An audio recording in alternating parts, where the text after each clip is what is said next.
Well, welcome back. Welcome back. We are here. Thank you all so much for joining this pop-up late night live stream. And of course, we have the great Hendo from the Rogue Pod. Hendo, how you doing tonight? I'm tired. How Uh, about yourself? I am doing fantastic. Thank you for asking. And hello to everyone who's already joined in the chat. We really appreciate you. Thank you. Thank you. So Hendo, a lot of Yes, news sir. going on with our Baltimore Ravens. Okay. And just want to come on because all month, for the month of December, all 31 days, you are going to get content from myself on my channel and or Hendo on his channel. And sometimes, most of the time, often, you'll get both of us together on a live stream because Hendo is people are wanting Hendo to come back. I see a dynamic duo. See, people are already flooding in saying, look, bring Hendo back to these real and digital streets. And that's what we're going to do. But tonight, Nobody said that. do you not see Suge's Where? I'm comment? looking. I'm looking. Suge, The the dynamic, dynamic duo. That please let doesn't say him. come back. That just says the dynamic duo. He's being polite. If you are watching right now on Hmm. either channel, mine or Hendo's, thank you and welcome. Please let Hendo know in the chat in your own way that you would like to see him come back to live streaming on a regular basis. With that, That. okay, with that, we will just get started because it's late. People have to go to work in the morning. People are It's early. tired. No, it's not. It's 10:30. I go to bed at like 2 hours ago. But anyway, Hendo, today, the Baltimore Let's see. Ravens issued an official statement about Hmm. Diontae Johnson, Hmm. our wide receiver number blank, you fill in the blank, the number 15, whatever.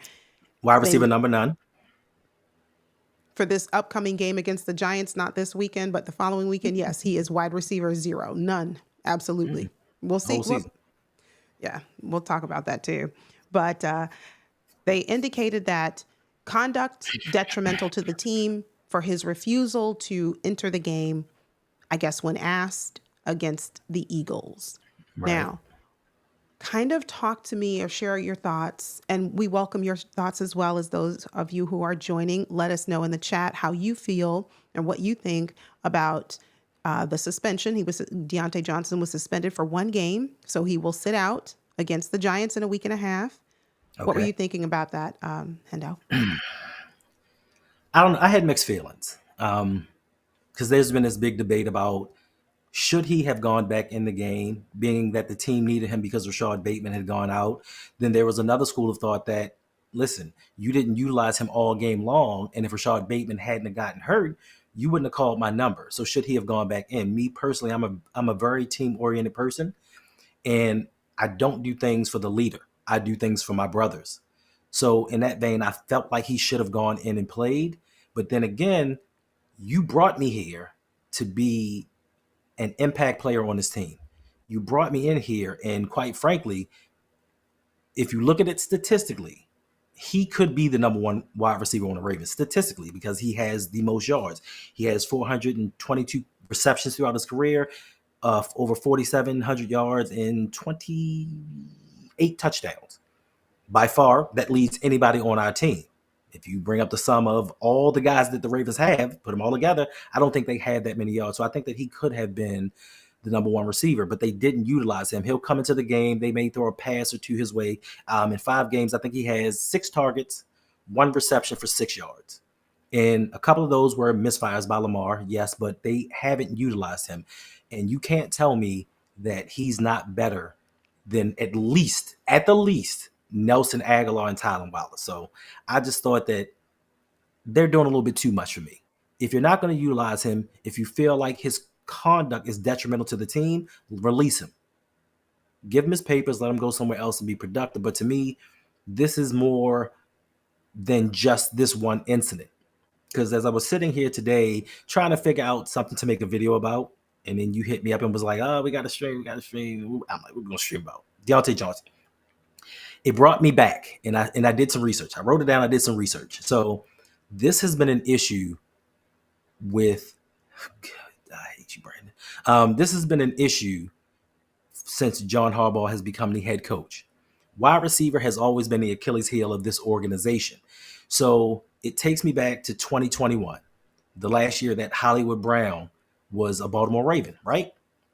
So, a lot of people are so mad at Hollywood. They don't like him. He had 3 drops versus the Detroit Lions, and people will never forget that, like Zay Flowers doesn't do that.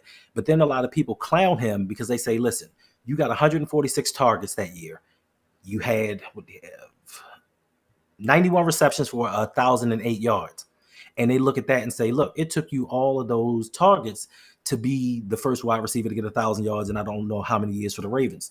But watching the game, instead of just going off of the statistics and just looking at sheets saying, oh, Hollywood, I knew that it was a bigger issue than that.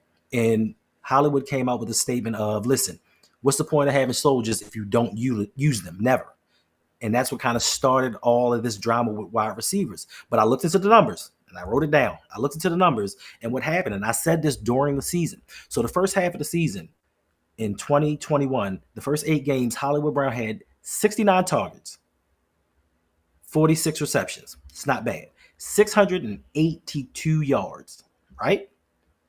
And of course, that was the year that Lamar got hurt. But what happened was he was heading into his 4th year, which would have been the year that they picked up his 5th year option.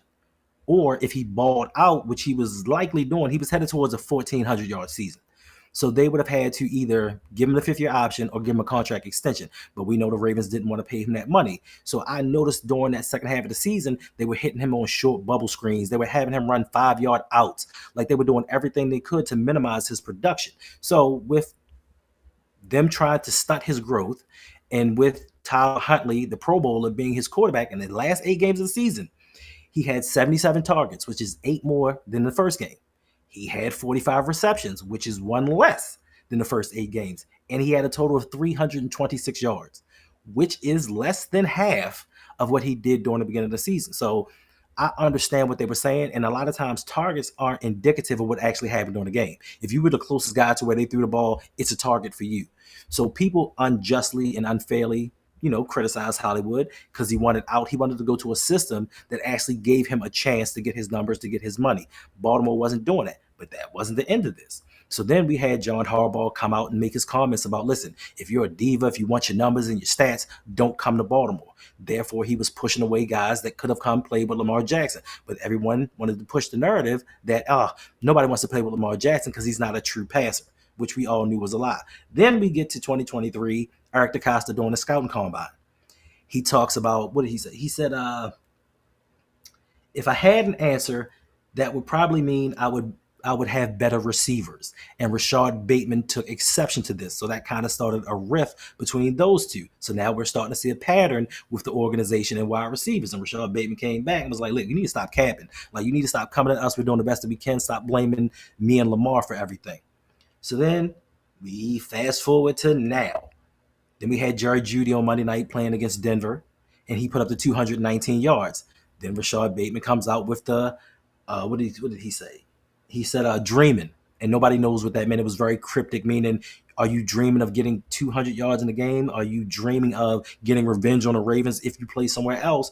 Then he put out another tweet stating government issues. He doesn't have an explanation about why he's not getting targeted during games. So there is another problem. Then we look at the Philadelphia Eagles game with Zay Flowers throwing a baby tantrum over on the sideline. I don't know why he's doing it. He's having an outstanding season. And if I'm not mistaken, Zay has about 96 targets, 76 targets or something like that already this season. So he has a high number of targets during games. Now, I will admit that the Baltimore Ravens don't target him for some reason in the second half. He does most of his damage during the first 2 quarters. He may get a pass or 2 in the third, but throughout the game, they're not utilizing him. And I wonder how much of this has to do with the organization rather than it does the players. Now, some of that stuff I'm not with, but I'm starting to see with John Harbaugh and EDC, when it comes to the wide receiver position, there's always an issue. So it's starting to, for me, to become a pattern. And this Diontae Johnson thing, like, listen, we're in a stretch right now where we just lost 2 of 3 games. We were in a stretch where Nelson Aguilar dropped a pinpoint pass at the sideline that could have led to a touchdown. And he's been doing this his whole career. It's not the first time he's done it. It's not the first time that game he's done it. It's not the first time this year that he's done it. Where Diontae Johnson is a proven 1,000-yard receiver. He's a proven number one. He did it in Carolina. He did it in Pittsburgh. But yet and still, John Harbaugh seems to be going with the guys that he likes, the guys that don't talk back, the guys that don't make waves. So instead of bringing in the players, and we talked about this the last time, instead of bringing in players that will help you win games, you bring in players that don't push back against the system. And I don't know if that's what Rashad Bateman meant by government issues, stating that the front office is the government and, they got their own thing going on. But to me, we need to do something better to attract guys that want to play and make them happy while we're here. Granted, we are a run first team sometimes in wins, but we do have the capacity to pass the ball. And now with everybody, with the collection of talent that we have right now, everybody's eating. And I thought that's what made us dangerous during the beginning of the season, because teams didn't know who to defend. Yeah, Zay might go off this time. Isaiah might go off the next time. Mark Andrews just come back. Like, we just didn't know. But when you're losing, all the things rise to the top. So I just think that for me, I saw this coming. I mean, he technically should have went back in the game, but I understand. You brought me here to do what? Why did you trade for me just to have me come in and play one snap per game? Yeah. I will. I When I first read it, of course, I was, like in my feelings, like, wait, this is crazy. Who does this? But I had to take a step back and try and look at it from a realistic perspective. And for me, it was kind of, I can see both sides being disgruntled. Right. And if we talk about where does the blame lie, is Deontay wrong for not coming in? Or is the front office wrong for his, the way that they've been underutilizing him? And I thought to myself, okay, yes, both of them to me are at fault. First, I'll start with the front office. If your plan was to bring him in, what did you envision him doing? Did you envision him being wide receiver number 3, 4, 5, whatever? And if so, was that communicated clearly to him? Like, hey, we need someone to help us down the stretch, Right. but we believe in Zay Flowers as our wide receiver number 2. We also believe in Rashad Bateman as Zay Flowers as wide receiver number 1 and Bateman as wide receiver number 2. And we would like to bring you in to be a complementary piece to what we've already established in those two, and kind of get in where you can fit in, kind of thing. If that was the conversation, or if that was the tenor or the message, then okay. Then perhaps that puts some of the shoulder of the blame on Diontae.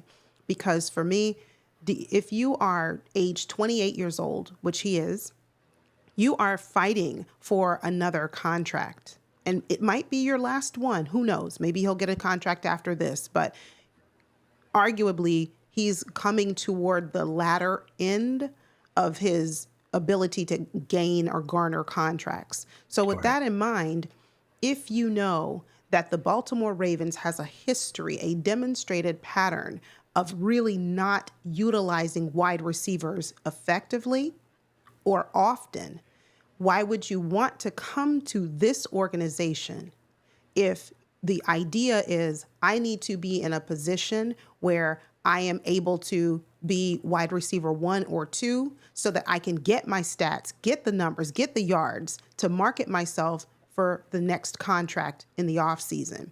If that's your mindset, but you come here to the Ravens expecting something totally different, like you just brought up, Hendo, we've seen from Hollywood Brown and we've seen from various other wide receivers who've kind of left here on the not so great footing because they say, I need to go somewhere else. Des Bryant.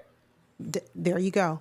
So if you know that, why would you want to come here? So again, for me, it's a little bit of both. All right. So my question to you is, should he have done a Terrell Owens and not reported?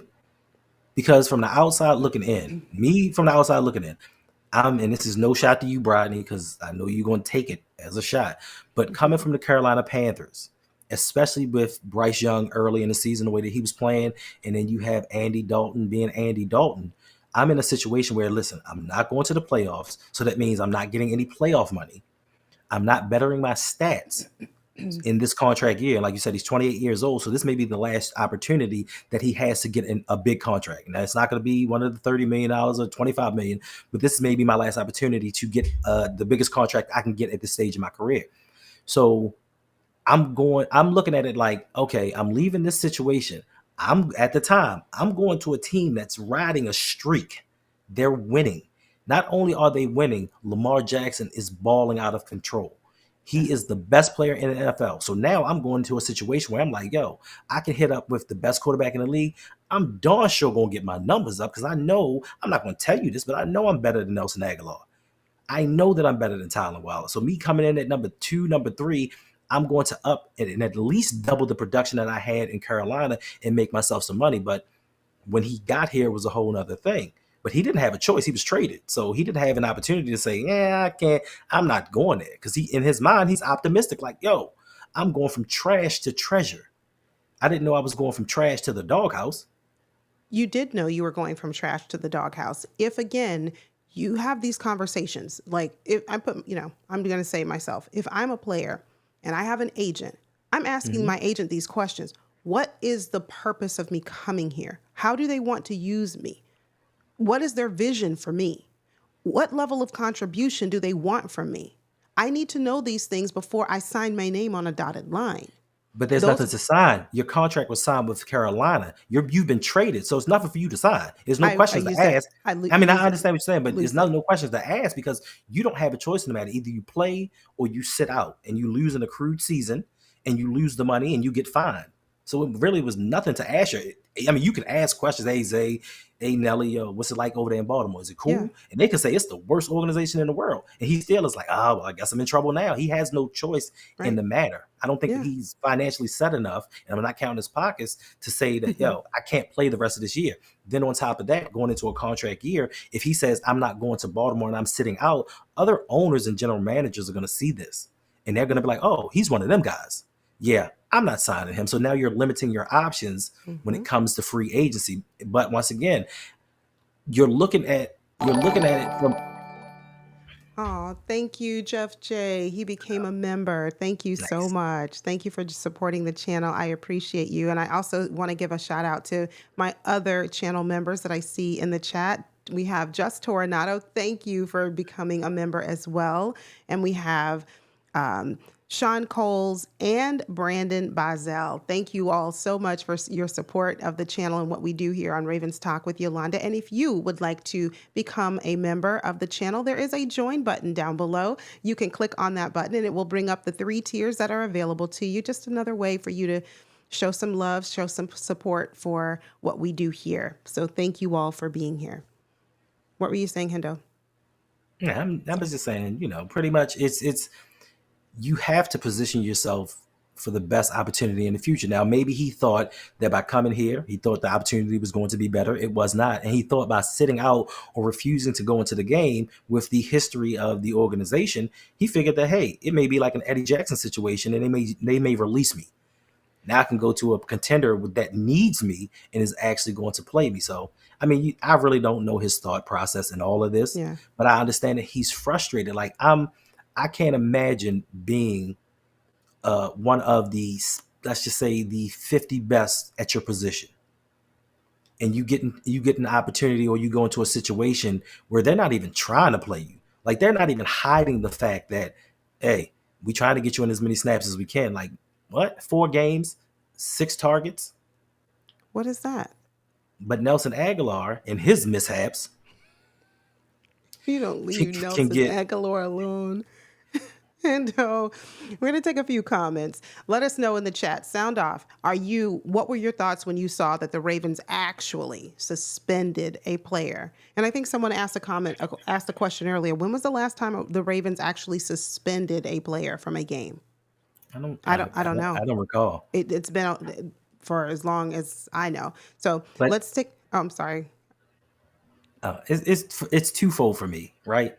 Yeah. So egomaniac. Okay, Deontay, he was wrong. He should have gone into the game. Yeah. But egomaniac has to assert control. But he can only assert control to a certain level. Because to me, the way that I look at it is like this. Okay, you refuse to go into a game. The last time I can remember that happening was in basketball when Scottie Pippen refused to go in for the last play of a game because they drew up a play for Tony Kukoc, who ended up winning the game for him. But that was the last time I can remember a player refusing to go into a game. So he wants to assert his dominance, showing he's the alpha. But it's amazing to me he suspended him for just one game. And Mm. that one game happened to be versus the Giants. But you're going to have him Mm. come back for the Steelers game, right? Mm-hmm. Especially not knowing the outcome or the longevity of Rashad Bateman's injury. So it's just funny to me that you just suspended him for that worthless game. It's like in college when kids get in trouble or they have conduct detrimental to the team and they suspend them for the first 4 plays of the game. You can't start playing the first drive, but you can come in later on though because we Mm-hmm. need you because Right. we need you. You got to come in and do something. So, it's just John being, and I think it all stems from, I saw somebody come and ask, why does he not like him? I think it stems from Diontae when he first got here. He put out a tweet. He made a comment similar, Yes. not in the same vein as Hollywood Brown, but similar to like, Similar. yo, I know I'm new, but I can play. Right. Like I can play. Just tell me the route to run. I'm gonna run it. I can do what I need to do, but they're not getting me the ball. The only thing between us is air and opportunity. So Right. I think John Harbaugh, and I know John Harbaugh does not like guys that challenge him. Marcus Peters, as soon as he had that fight on that sideline, or he had that argument on that sideline, I said, yeah, he's gone. And he was. They will never bring him back. John does not like guys that stand up for themselves. Huh. Let's take some comments. I see. Thank you for being here, Lord Zero ILP. He said, I'm going to be honest. You can't come over to a new team and then elect to sit out for a game and be the victim. You just can't. There's a lot of issues with the front office, but you can't do that. Facts. That's True. true. I could see I can see it both ways, but you're right. You're coming to a new team. You need to this is you're trying to get a contract secured for you in the future. This is just not a good look. And I know people bring up, well, he's got a Of course, yeah. history, right, of just being, cantankerous or being a cancer in the locker room. And he's just not a team player and all of this. But, you don't want that on your resume, trying to grab the next bag. He should be our number 2. Well, he should, but I mean, it depends. Bateman had been doing better. Bateman had been doing much better. He has his drops, B squared, but Bateman has stepped up this year. So, but like Hendo said, now with the question of whether Bateman is going to return or, Right. we don't know what's going on with the injury. Yeah, you're right. He really should be number 2. Really should be. So that's an issue for me. A little bit. Small issue. Tiny slight issue. Okay. For me, I could not care less. You call me wide receiver 1, 2, or 3. If I get the right amount of snaps, just the right amount of opportunities, I don't care what wide receiver I am. If I feel like I can contribute to this team and help us win, especially when we're losing, I don't care what wide receiver you call me. If I know that I can make plays because I've proven it throughout my career, then it's an issue. I don't think that he cares if he's wide receiver 1, 2, or 3. It's just the opportunity. What did you trade for me for? What was the point of you bringing me to this team, uprooting me from another place that I just had 10 games left to play, and then I'm off to wherever I'm going to for the rest of my career? Why did you bring me here? And I think that's his frustration. But once again, as a professional, Yes. and more importantly, screw the front office, screw the coaching staff for those guys that you play next to. Those are the ones that you should be holding yourself accountable for. Like, yo, they need me to come in. One of my brothers is down. Let me go in and do my thing. I think that's where he messed up. Yeah. Man, Nelson, man, Yeah, Nelson should have been, yeah, that for sure. Brandon E. You him have and to his, roll. um, Yeah, you have oh, to. him and his mishaps. Okay. Is that okay for you, Jay the Six? Was that compelling for you? Yeah. Marlone 410. Harbaugh didn't even do this during the Super Bowl year. It's kind of weird. That's why I was saying, if you know in the chat, or if you can Google really fast, when is the last time the Ravens benched a player? And I wonder what were the circumstances. When I was the last time? Not I don't. they got their I'm not. hand No, slapped no, and no, they no, no, no. I don't. It may be like my memory is a little shaky. It may have happened, but to me, if it did happen, it happened between 2013 and 2017. Because be honest, it was Ray Lewis's team. yeah. In 2012, that mutiny, which Ray Lewis wasn't there for, but Terrell Suggs was the pseudo captain at the time. They kind of policed themselves. They policed the locker room. John Harbaugh didn't have to do anything during his first 5 years as a head coach. He had leaders that policed themselves. And if somebody stepped out, man, I wish somebody would tell Ray Lewis, I'm not going in that game. It's too Ooh. late now. They wouldn't Whoa. do that. They wouldn't do No. that because they have that respect for one another. 2013 to 2017, I mean, players didn't play that well, so I'm sure everybody needed to get in the game as much as they could to raise their stock. But Yeah, for he did. sure. Did he suspend Brian McKinney? I know that he benched him, but he might have. He might have. Mm, You know what? He might have because I think he was late for a lot of meetings and his weight was an issue. So that might have been. mm. Hey, Nana Ray. Good evening. Thank you for Earl Thomas. yeah, Earl. Was he okay, they suspended Earl? I don't remember after he hit punched Clark. Punched Clark. Yeah, I remember Yeah, him punching him, but I don't remember him getting suspended. He might have. I don't recall. Corey Dillon. Thanks for being here, Nana. Corey Dillon did it too. Listen, this is John Harbaugh is fragile as a man. Yeah, 100%. agreed. Agreed. He is a turf terrorist. Just Toronado, she wants to know, she's got questions. Does Okay. this point to bigger problems in how the Ravens are being run? Issues with leadership or communication? What do you say, Hendo?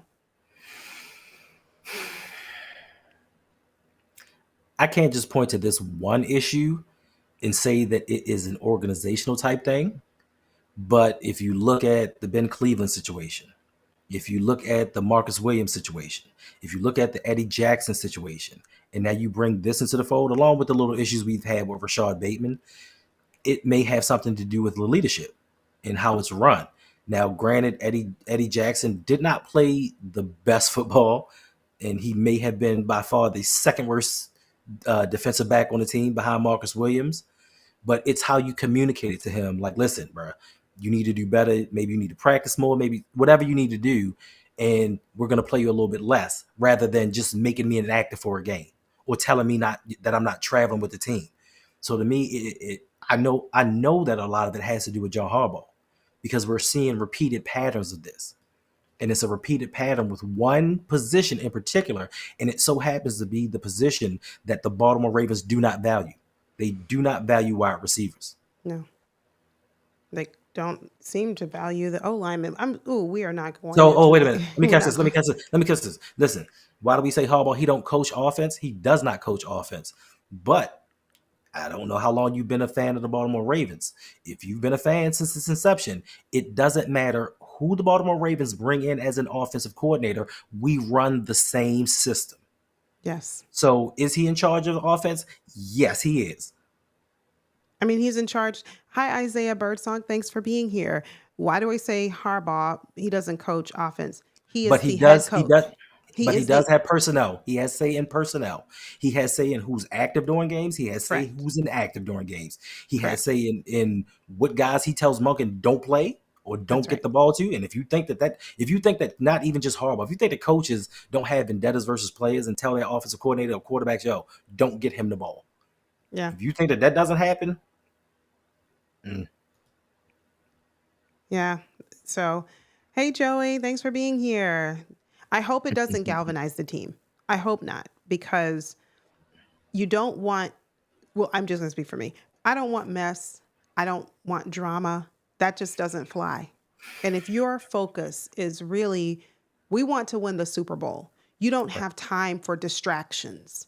You've got to be laser focused on the goal, not, oh, I didn't get this, and oh, they didn't target me that, and oh, so and so is it. I now have to sit on the bench. We don't have time for that. This late in the season, 4 games remaining. what, 5 games remaining? 4 or 5? 4. Four games remaining. We don't have time for this. We've got bigger problems, i.e., how is our O-line going to fare against top tier teams, as we just saw going against the Eagles? Teflon I.e., John. exactly. I.e., what is Todd Monken going to do? How is he going to change the play calling to accommodate for a deficient offensive line that can't protect our quarterback? Yes, Rather than, galvanize is a good thing. what'd you say? Somebody asked was galvanize a good thing. It is a good thing. Yeah, She's just saying she doesn't want drama. right. I'm just saying I don't want drama. I don't want there to be any kind of like distractions, and I You just, picked you picked the wrong team. You picked the wrong team. There is drama. Why is Ben Cleveland not playing? Why is Pat McCarry still playing left guard? Why didn't they do more to protect Lamar Jackson? There's drama. Listen, Lamar Jackson's our quarterback. He's going to get talked about all day and 10 times on Sunday. So there's always going to be drama surrounding this team. It just depends upon the leadership that you have and how they control the narrative going forward, how they control everything. Now, you can't keep everybody on the team happy. You can't. But you can minimize the things that go on. And I just think that, and I see it in the chat, what did John Harbaugh, what does he do other than stand on the sideline? What does he do? Since he doesn't coach offense, I damn sure know he don't coach defense. What does he do other than give political speeches after every game? D-Bank says he disagrees. We need this controversy. I'm just glad it came during the bye week. Controversy is okay as long as you believe that your leaders are able to manage effectively the controversy, neutralize it, and not allow it to become a distraction or a hindrance. Facts. So that's the only thing I can take from your comment. Controversy in itself is not horrible. But if it becomes to the point where it's a distractor, then yes, we really need to kind of like limit that. We don't have time right now for a distraction. Thank you, Donovan Carter, for the super chat. Thank you very much. I'm Appreciate begging. you. Thank you. Donovan Carter says, I'm begging for a mutiny, to be honest, against Charmin Ball. It's horrible. He's saying he's soft. He's saying that. But I mean, yeah, I mean, Deontay. Hey, Justin Lewis, we were just talking about that. That's what we're we're talking about. discussing. Yeah, we're discussing that Diontae Johnson got suspended for 1 game, and we were sharing our thoughts. Weigh in. Let us know how you think or how you feel about Diontae Johnson getting suspended here. Yeah, we're not getting a mutiny. We don't. John Harbaugh ensured personally that we don't bring in players that will subscribe to a mutiny. He did that intentionally. This is why they do character tests during the combine. And it's more about character than it is skill. And I'm not picking on this player, but this is why Odafe Owe was Wait brought a in. minute. No, I'm not talking about that. I'm just saying that that's why he was brought in, because he was a good character guy. It wasn't about production, because if you looked at his production in college, you'd have been like, yeah, we could find him in the third round. Why do we always have to bring up Odafe Elway? I'm just saying. Why? There's other players that there He are was the first. plenty. He's the first round pick. He was the first round pick. Giovanni. Giovanni. He's been holding his team back for longer than that. Ah, yeah, When he won that Super Bowl and the power went to his head and he was given authority over top of the general manager, yeah. that's when he just said, you know what, we're going to do things my way. And in some instances, I get it. If I'm going to be fired from a job, I'm going out my way, guns blazing, doing the things that I want to do. But it's just unfortunate that Steve Bisciotti loves continuity and he doesn't like change. So no matter what John does, it's a wrap. Like, I mean, I listen, he's a Super Bowl winning head coach, but in what sport can you have a head coach go for 12 years and not even make it back to the championship game, but still have job security? I keep saying this thing on Twitter where it says since 2017, John Harbaugh has 3 contract extensions and 2 playoff wins. Where they do that at? Listen, But who picks the coaches? Who picks these coaches? Who picks these coaches? John Harbaugh does. He picks all of his coordinators, and he never picks the best of the best. You will never see John Harbaugh go out there and get the hottest name at the offensive coordinator. You will never see John Harbaugh go out there and get the young upstart defensive coordinator. You will find him getting brand new guys or over the hill people that's been in the league for years. You will never see him get that guy. hey B James, thanks for being here. I blame the coaches because they pick these players. Falele looks like a younger version. Oh, I don't even want to say that name. That just Listen, you talk about just bringing up bad, at, at bad feeling, least but bad memory of Villanueva. But ooh, he was horrible. at least Villanueva was AT&T. He used to reach out and touch somebody. He would get beat, but he would at least get his hands on somebody for the And most part. what does Falele do? And Makari. But Okay, Falele is playing Marco Polo and and just feeling. He out there feeling like I know somebody's out here somewhere. yeah. B. James says controversy is stupid. We're supposed to be dominant on all sides of the ball, and we're just not. We're not mentally disciplined. Thanks. True, and that starts at the top. Absolutely, you've got to look at the Villanueva. That's right. Like no, that's terrible. Wow, I hadn't thought of him in a while. And, Yeah, because unpleasantly. because the general manager was cooking when he made that move. Facts, Nana. Yes, Nana, facts. The defensive players were the Super Bowl winning coaches, not John Harbaugh. Right, because it's amazing. But it's amazing how when we win, it's because our head coach is so amazing, one of the best Yeah. to ever do it. But when we lose, it's all on the players. It always, of course. Donovan Carter, thank you for the super chat again, just showing Appreciate you. support and love. We appreciate you. He says, Johnny Hibachi's cooked as a coach. He cannot stay if a Super Bowl isn't acquired this season. That's interesting. Well, I didn't have that on the table for discussion, but we'll weigh in on it. No more excuses for him. This team is stuck in limbo. Exactly. That's right. I don't know if John Harbaugh win a Super Bowl this year or not. I don't know if John Harbaugh will be ready to say, I've done all that I can do here. My time is up. I don't see him bowing out gracefully. I think he's getting tired of us. I think he's getting tired of the fan base, to be honest with you. Yeah, but you can get tired of the fan base and you know that there's only so much the fan base can do. What can we as a fan base do to John Harbaugh to make him change his mind in how he leads this team? Yeah, we can come on here on social media and we can say, we don't like this, we don't like that. John, you need to do this, you need to do that. You need to hold yourself accountable, hold these players accountable. We can say that all day and night. And have we been saying that? And have you guys who've been doing YouTube for years, have you all been saying that? And what change has it brought I about? know I have. But my thing is, at a certain point in time, especially in my mind. So in my mind, I feel like I'm one of the greatest to ever do it, right? And I feel like I'm giving my all to this team. I brought this city a Super Bowl. I'm continuously winning games each and every year, and all I'm getting is complaints. I love this team and I love this area, but now I want a new challenge. I want to go somewhere where I'm appreciated. And because I need my ego massaged, I'm gonna go somewhere else. So I think if the Ravens do win a Super Bowl, I think he bows out gracefully. I think if we don't make it to a Super Bowl, they're gonna mutually part ways. I don't see them mutually parting ways. I If don't. we regress and don't make it to an AFC championship.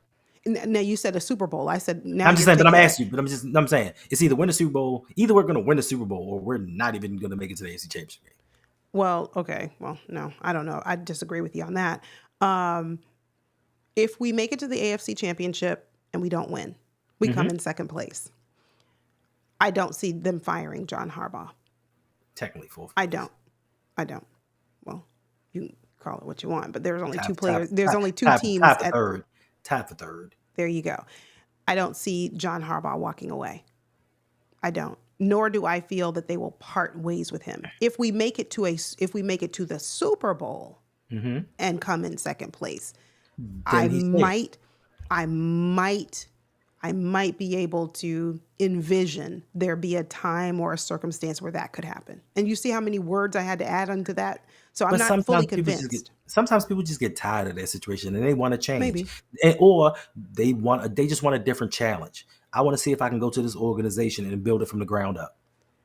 Nightmare Kilo says the Ravens are cooked and they are barbecued.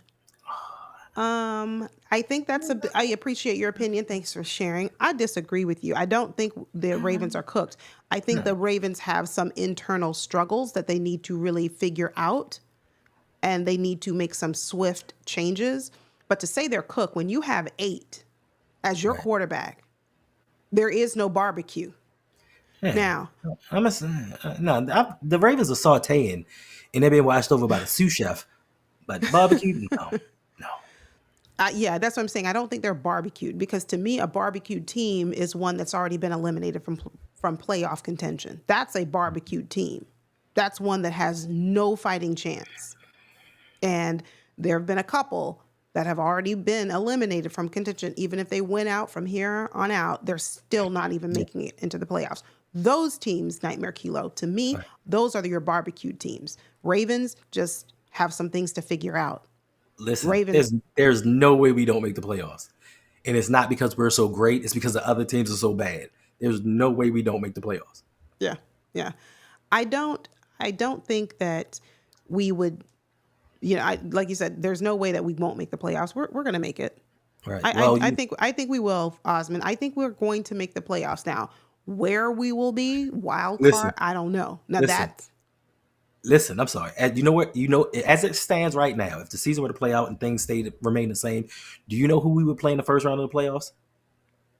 Steelers. Yes.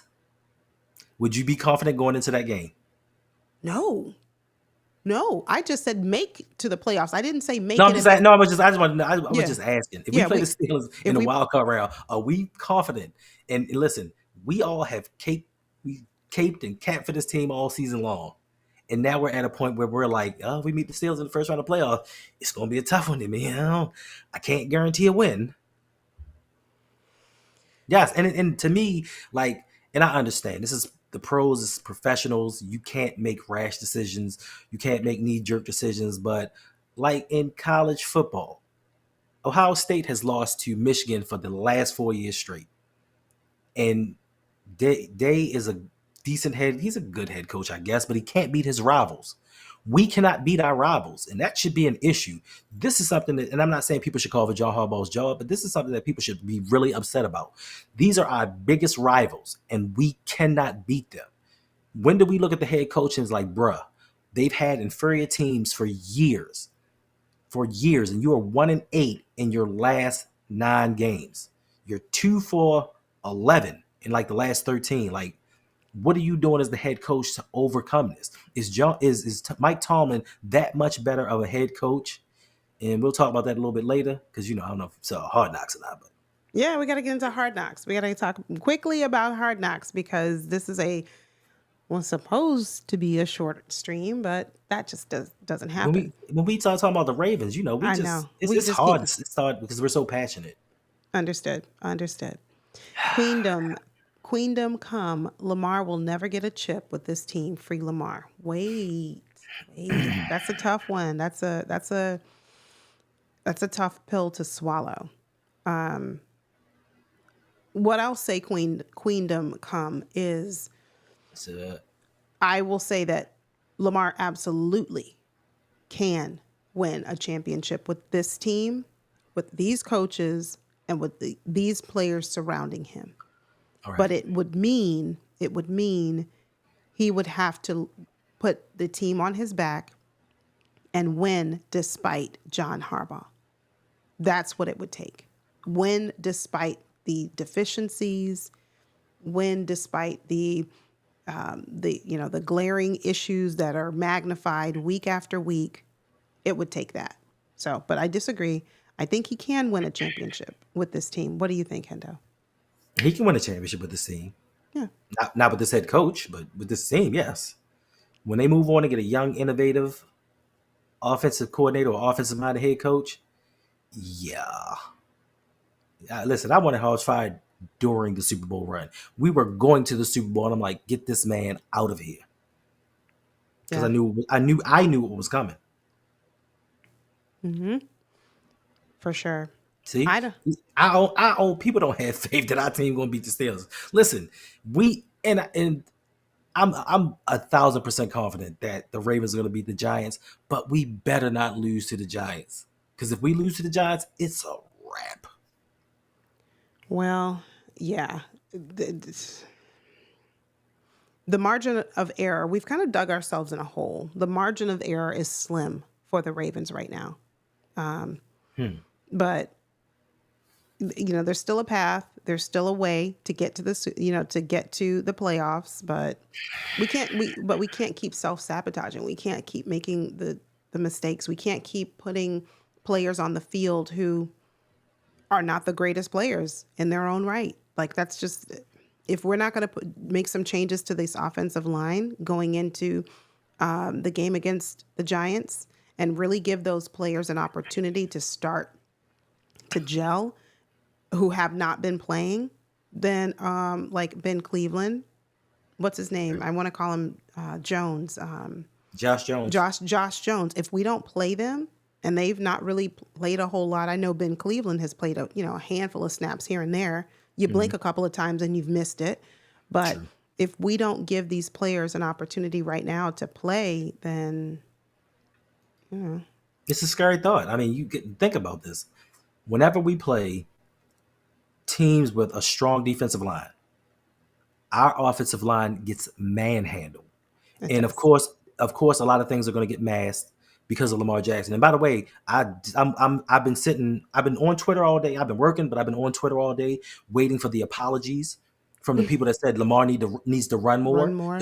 Because looking at the all 22, those lanes that you thought were there weren't really there. They weren't really there. But it's a scary thought that this offensive line is playing like this. And John Harbaugh comes out in a press conference and he says, listen, I don't foresee any changes in the future. I think they played well. But if there's not a possibility we make the playoffs, there's a possibility that we could go Steelers, Bills, Chiefs. And that would be a path to the Super Bowl. Steelers, Bills, Chiefs. And I will say about the Bills, we can say, well, we blew the Bills out of the water. That was early. That was early in the season. It's a different team now. If we were to play them right now, are you confident that we'd beat them? I was some weeks ago. Right. When we were in a winning stretch for the 5 games. Sure. If you would have asked us then, are we confident that we can beat the Bills again? Yeah, absolutely we can. Look what we're doing. We're winning. Okay. We can technically We beat all can. the teams. Yeah, we can. We certainly can. But are we going to? But I'm telling you now, if we get to the playoffs this year, I promise you, if we run Derrick Henry 6 times in a game, if we run Derrick Henry 16 times in a playoff game, wow. I'm gonna handwrite John Harbaugh a personal letter and make sure that he gets it. Run Derrick Henry 6 times in the playoff game and we lose. Ooh. And it shows that you have no growth, and it shows you haven't learned anything from the past 6 seasons.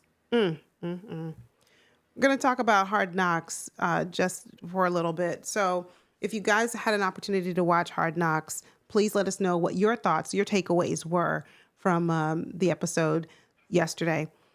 Hendo, what did you think? What were your main takeaways from it?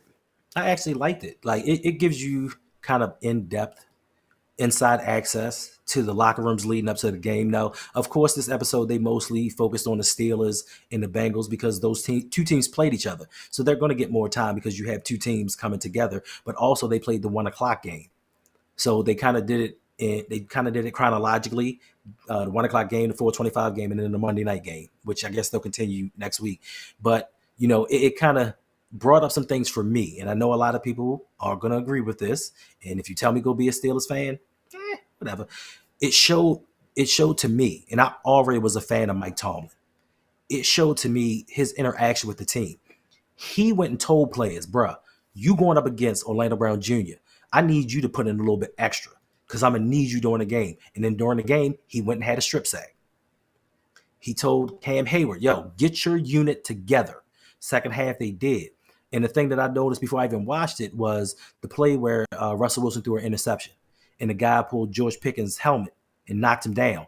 Mike Tomlin already knew mentally he's out of this game. He's not thinking about football. He's thinking about get back. So he pulled him over. He pulled him over to the side, and we actually got to hear him speak to him. And he told him, "You all right? You good? Like you're gonna get back. We need you in this game. Don't even worry about it." And he was on the sideline talking to his players. He was on the sideline giving advice, coaching. He wasn't standing there just looking stupid, letting his coordinators do things. He had input in the game. And this is why I respect Mike Tomlin. You can say whatever you want about his playoff record. He's had lesser talented teams than the Ravens, but he's done more. And people want to kind of scope over the fact that he's never had a losing season ever in his career. That is a very hard thing to do. To never, especially one season he started off 2-6 with Duck Hodges and Mason Rudolph as his quarterbacks. 2-6, didn't have a losing season. He's made the playoffs with bad teams, and I think to me it just gave a little more insight. They told us about how Minka Fitzpatrick and Jamar Chase don't get along. They really don't like each other. But I do think that it was very, very good access. I'm just waiting to see more from the Ravens. I heard that there was rumors that they didn't show a lot from the Ravens because the Ravens chose not to disclose a lot of things. But I want to see if they're going to bring up the Diontae Johnson situation and everything that led up to it. I don't know if the team is going to be so forthcoming and kind of put it out there. Now, Todd Monken, he put, this is a distraction. It's distracting us. It's too much of a distraction. But then I also saw a tweet that said Patrick Mahomes failed the whole series for a year and won a Super Bowl. So stop with the excuses. But I think that it's actually something that's very entertaining to watch, and you get a little more insight into the enemy, their thought process, their meeting rooms, and all that type stuff. So I thought it was a good episode. I'm going to take a quick detour because Sean Coles had a question, and then I want to address D. Banks' comment here. Question: do you think John is trying to preserve players for the playoffs, i.e. Ben Cleveland? I'm going to go with no. That's going to be my answer. Because last year when we had OBJ, we did not play him much. He made one catch per game, and it was a spectacular catch, or he made one really good play, and then we didn't see him anymore. And that was it. Okay, I'm being over exexaggerating. No, you're right. He made more than one K. But my point is, for $15 million, the amount of money that we were paying him for him to have less than a handful of catches per game, I thought, oh, okay. Someone mentioned to me, well, perhaps they're just saving him because we know he was dealing with an injury. He took a year off before he came to us after his time with the Rams. He took a year off. Comes to us and people are like, well, we're being delicate with him. We're just allowing him some extra time. No problem. Well, let's, see if we're saving him for the playoffs. All right. Come playoff. Did we see more of Odell Beckham Jr.? On camera, yeah. Lamar, do something. Save us. No. Did we see more of him in the game playing? No, we saw more of him on camera. On camera on the sideline. Lamar, you got to do it. So I'm going to go with no. Hendo, what do you think? Do you think John is trying to preserve? The answer is 1,000% no. Because in your example, OBJ was coming off an injury. So you weren't expecting him to be able to play a full complement of plays during the game. Now for Ben Cleveland, for me, if you are preserving someone for the playoffs, you limit them. You put them on a snap count. But you have to get them up to game speed. You can't just have a guy sit the whole entire season, and he has to be in football shape, and then throw him into the playoffs and think that he can play a full game. Yeah. He's not going to be up to speed. He's not going to be ready. His body will not be able to physically hold up to it. He'll be fresh, but his muscle memory won't be where it needs to be, because now you're going up against the best of the best on that defensive line. So to me, we all know it's the doghouse, and that's where he's going to stay until he finds a team next season and balls out. And people are going to say, why didn't we keep Ben Cleveland? The same way we said about Kevin Zeitler. Why didn't we keep Kevin Zeitler? Yeah.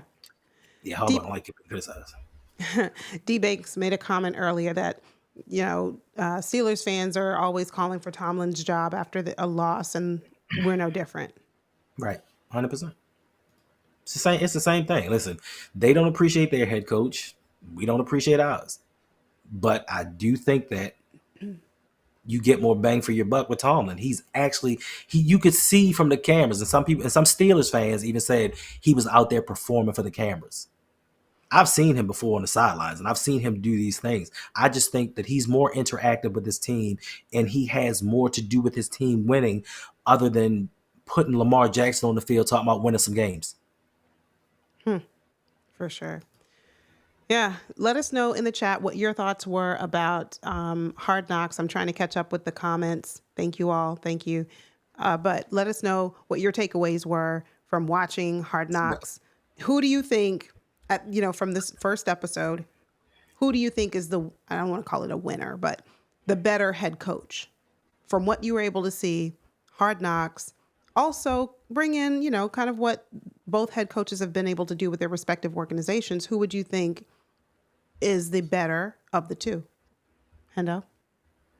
You already know who the better head coach is. Well, some people no. But who gets more out of their players? Wait, before I answer that, I will say that not everybody, when you say who the answer is, that's not They know. everybody's They just position. don't. No, People know. They just don't want to admit it. Listen, if people and to be quite honest, there is a large sector of Baltimore Ravens fans that only watch the Baltimore Ravens, and all they see are the highlights on Red Zone, or they go to CBSSports.com and look at the statistics. They don't actually watch other teams play. That's why we're always saying, go watch other teams play football, because people used to say you can't build a super team in football. Oh, what did the Bills do? What did the Rams do? What have the Niners done? What are the Eagles doing right now? What's up, Jason? Hey, Jason, thank you for being here. Just had a show, did a show with him on how to Huddle It Up Films. Make sure you go over, click on his avatar, and subscribe to his channel. Thank you again for having me. It was a lot of fun. Really good show with a lot of great YouTubers. So thank you for that. Yeah, Tomlin is just a leader. That's it. He is. And he's finally, I'm going to say finally, but he's got himself a team this year. Yes. He's got a, oh, go ahead. And what happened? I'm sorry. And what happened, Yolanda? Now that he has a team, what happened? He's leading the division. Who'd have thunk it? He has an above average quarterback for once, and now they're leading the division. Who would have thunk it? Yeah. We have the best player in the NFL. We have we have arguably the best safety in the NFL. We have technically the second best middle linebacker in the NFL. We have dogs at defensive line. We have the second best running back in the NFL. Yeah. What are we doing? Me too. Right. Me too. Oh, we could have got D-Hop this year. We could have got him this year. This year. Yeah, but last year, for sure, last year. But yeah. No, somebody offered us a player and a draft pick, and EDC was like, boing. I can't pass that up. What? Oh, gosh. It was a cartoon sound. I know. That's why I laughed, because it sounded exactly like that, a cartoon sound. But yeah, family, thank you all for coming. I see the comments, just trying to scroll through. Osmond says that Tomlin is a much better coach. Yeah. Lord Zero ILP, they were not pleased with Sirianni this season. Okay, but are you still thinking the same thing? So, okay. What I want to know, I just want to know from Lord Zero ILP, Eagles. Right. Do you, as a fan, do you think that Sirianni is it for your team? He's winning 10-2. You gave him, the fan base the fan base gave him flack prior to this season. What is he doing? I don't know. I don't trust him. I don't think he knows. I don't think he has a plan. Okay. Listen. Which one are you? What comment? They evil Lamar. I'm not doing it again. But listen, I think they have the right to raise some heck about Nick Sirianni. I don't think he's a great head coach. I think he's a decent head coach. I just think that Howie Roseman just put an ultimate team around him. And I think that a lot of Philadelphia Eagles fans don't like him, not because of his coaching style, because he's a butthole off the field. Like, some of the things he does is pretty childish. As a head coach, certain things that you shouldn't do as a head coach. And I think that rubs a lot of people the wrong way, because they're like, yo, if you're going to act like this, you need to be winning championships first. Don't just come in here and haven't won anything and you're acting like this. Yeah. Interesting, Kev T. Believe it or not, people think that Harbaugh is the better coach. Top. I'm not What, saying what did Tony Romo say? He's a top 5 head coach of all time. that's right. So I asked the question, not trying to be, funny or Right. anything. I just want to know, like, hey, because of some people I've seen on different social media platforms that are saying Mike Tomlin is not the better head coach. It's absolutely John Harbaugh. Nana Rave says, Tomlin is a way better coach and leader than John Harbaugh, but I want neither of them because I want a young coach like Nico Rines. Yeah, I want someone young here. Oh, B. James, OBJ came here to do the Park Heights Shuffle, and that's it. Oh, okay. Yeah, Well, that shovel cost Shuffle was $15 million. $15 million. He And get paid it. then it cost us some dead money It as sure well, did. Yeah. which hindered us. Like they love just signing players that they get rid of and incur a lot of dead cap money and then say, well, Lamar's contract is taking up such a big chunk, we can't go out here and sign other players. No, it's certain football moves that you make. Like these moves that he's making by signing these guys that have been cut, even if their contract is for $1 million or $2 million. When you end up cutting them 4 games into it, that $800,000, when you start combining it, it adds up. And if every dollar does count, stop just signing anybody to have name value on his team so you can say to the fan base, well, look, we tried to do something. We brought in Tre'Davious White. Like we brought in some people to help you. We brought in Chris Wormley. Okay, how does that move the needle for the team? And how does it help them get better? How does that protect Lamar and make him a better quarterback and give Yeah. him the ability to stand in the pocket and start dicing up these teams or have the time to make the decision to run, not where he has to run? He can sit back and scan the field and say, you know what, this is what I'm doing this play. But he didn't do that. He just signs washed up guys and brings them to the team. And then it's like, look, guys, I made a move. And then, of course, the gatekeepers will come in here and say, oh, he cooking. He signed this guy. No, you just signed name value after he was no longer any good. Good point, Killicam. Yes. Marcus Williams, he's about to be added to that. That's $70 million safety that we picked up, who's now sitting on the bench, 70 million. And he's about to be on that dead cap as well. But That's that goes to my point earlier. Even with the signing of Marcus Williams, when they signed Marcus Williams, I was like, cool. All right, they upgraded safety. Yeah. But the issue that I have with the Ravens the issue I always have is they never go out and sign the best at whatever position they're signing. Marcus Williams was not the best safety that they could have signed. He was the best, cheapest safety that they could have brought in. And now we're seeing the fruits of his labor. Now we got a $70 million safety sitting on the bench with John Harbaugh saying he's a starting caliber safety in the NFL. Well, if he's a starting caliber safety in the NFL, why is he on the bench? Why is he inactive if he's a starting caliber safety? These are the double talks with John Harbaugh that frustrate me the most. Like, yo, then re-signing Nelson Aguilar. Everybody was so happy. I'm like, how can y'all be so happy about 328 yards? What can possibly make you excited about 328 yards but 394 drops? What? Yeah. Osmond asks a question. Without Lamar, how good is John Harbaugh? You want me to answer this question? He was on his way out the door before before Lamar Jackson. But go ahead. And I can give you definitive. This is facts. These are not opinions. This can be looked up. Without Lamar, how good is John Harbaugh? John Harbaugh is a 500 head coach. Between 2013 and 2019, he won 40 games. He lost 40 games. yeah, Average. at best. At best. Couple more comments and then we are getting out of here for the night. Wow, it is late. MDT Sports, how are you? Thanks for being here. Be honest, guys. I think we are going to be the 6th seed going, and we're going to beat the Steelers. You think so? We might get 5. It depends. I don't know. I don't know if the Chargers can. I don't know if the Chargers can keep winning. Like, I don't know. I don't know the rest of Jim their is a good schedule. coach. I don't Jim know is the a rest good of head coach. Yeah, they play the Chiefs, the Chiefs have been looking vulnerable. but they keep winning. They do, but it only takes the one right team that's coached well enough to make that not to to turn that around. We can say that about the Texans. I fully expect to beat the Texans because they have played like garbage this year. They have, But and that's the 3 games in 10 days that might factor in. Ooh, yeah, So that's yeah, we it. might we might we might stay the 6th seed.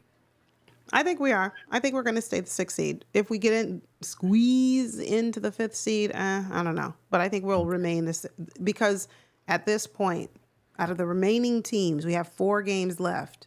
Yeah. How many do you think we're actually going to win?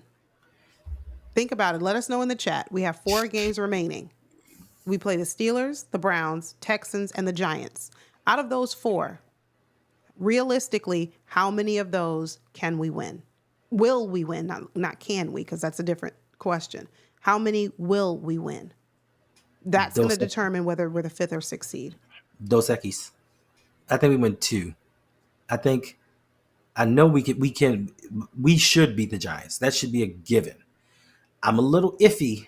I'm a little iffy on Cleveland for 2 reasons. I'm iffy on Cleveland because depending upon how the playoff structure looks, if we're locked into the 6th seed, they're going to rest their starters. If we're locked in the 6th seed, they're resting their starters, so we may lose to them. But also, Jameis Winston just threw for 400 and something, 90 something yards the other day.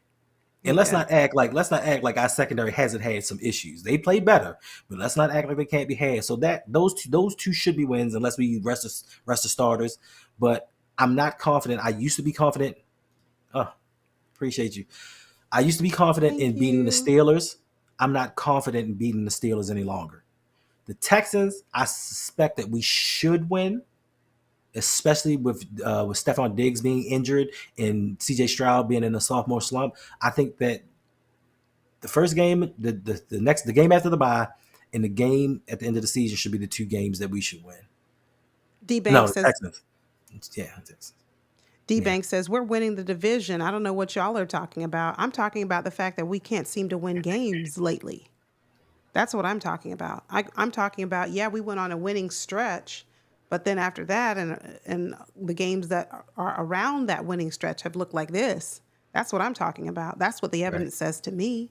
I don't know what the evidence says to you. It might say something different to you from your response, but to me, it's a matter of this is an unpredictable team right now.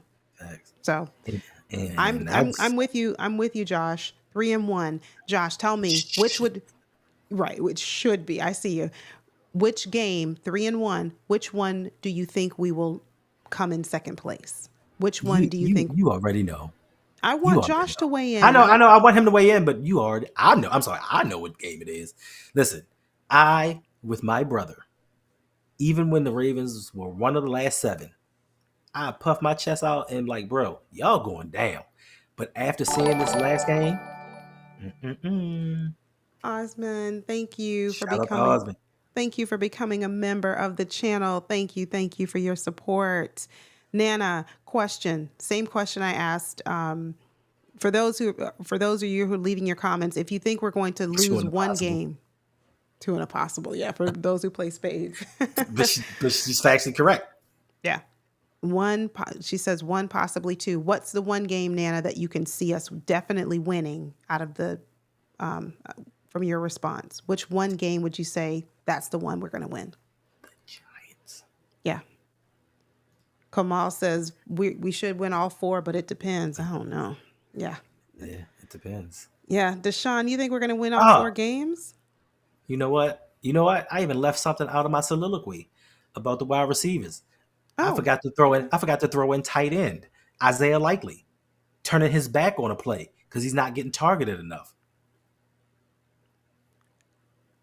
that like concerns me in terms of do you think this do you think John Harbaugh is losing the locker room or has lost the locker room in terms of like the players? Because as a player, you want a coach who you want to play for, who you enjoy playing for. Do you think that we currently have that right now? Because that matters.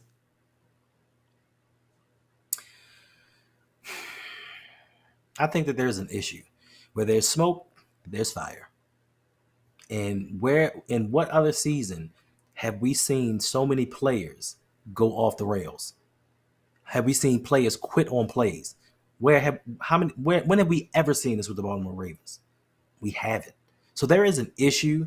I don't know if he's lost the locker room. I think he's losing it. I think players are starting to have less faith in him. It started last year with Pat Queen.